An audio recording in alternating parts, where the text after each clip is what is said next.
혹시 이런 경험 해보신 적 있으신가요?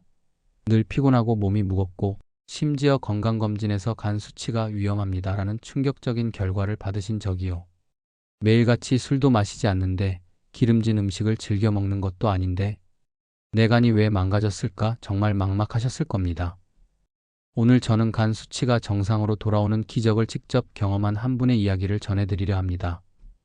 그리고 그 기적을 만든 주인공은 바로 우리가 너무나 흔하게 접하는 미나리입니다.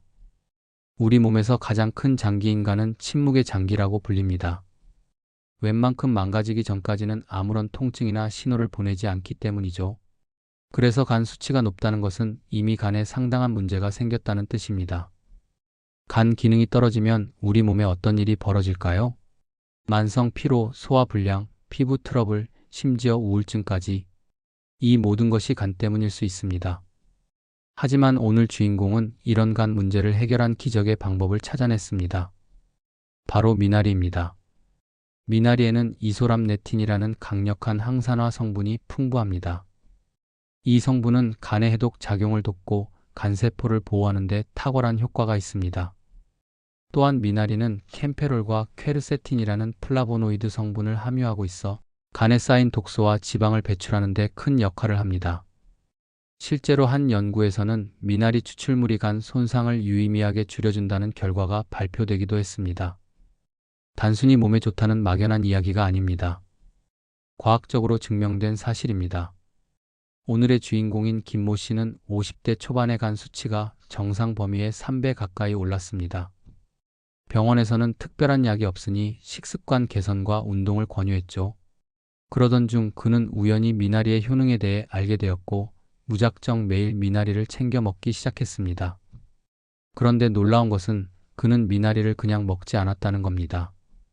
첫 번째, 미나리 해독 주스입니다. 매일 아침 미나리 한 줌과 사과 반쪽 그리고 물 200ml를 믹서에 갈아 마셨습니다.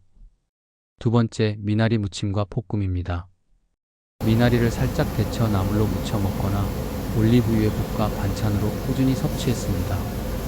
세 번째, 미나리 효소입니다. 효소를 직접 만들어 물에 타 마셨습니다. 그리고 단 석 달 후 그는 다시 병원을 찾았고 결과는 의사도 믿기 힘든 정상 수치였습니다. 그의 간 수치가 거짓말처럼 정상 범위로 돌아온 것이죠. 하지만 아무리 좋은 미나리라도 잘못 먹으면 오히려 독이 될 수 있습니다. 첫째, 미나리를 생으로 과다 섭취하면 배탈이 날 수 있습니다. 특히 반 미나리는 민물 기생충이 있을 수 있으니 반드시 깨끗이 씻어서 드셔야 합니다. 둘째, 미나리를 너무 오래 데치면 영양소가 파괴됩니다. 살짝만 데쳐서 숨이 죽을 정도로 조리하는 것이 좋습니다. 셋째, 찬 성질이 강해 몸이 찬 분들은 과하게 드시지 않는 것이 좋습니다. 이제 여러분의 간 건강을 위한 미나리 레시피를 알려드리겠습니다. 첫 번째, 미나리 해독차입니다. 미나리 잎을 잘게 썰어 말린 후 따뜻한 물에 우려내 차로 마시면 좋습니다. 두 번째, 미나리전입니다. 밀가루를 최소한으로 쓰고 미나리, 부추 등을 듬뿍 넣어 부쳐 드세요. 세 번째, 미나리 밥입니다.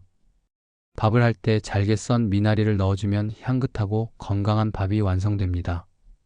오늘부터라도 이 작은 실천이 당신의 간을 살리는 큰 변화가 될 겁니다.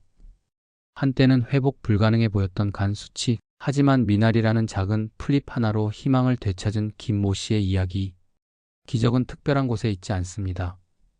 우리 주변의 작은 관심과 노력으로 충분히 만들어낼 수 있습니다. 지금이라도 늦지 않았습니다. 당신의 간에 그리고 당신의 건강에 미나리라는 작은 선물을 건네보세요. 이 영상이 당신의 건강한 삶의 작은 불씨가 되기를 바랍니다. 끝까지 시청해주셔서 감사합니다.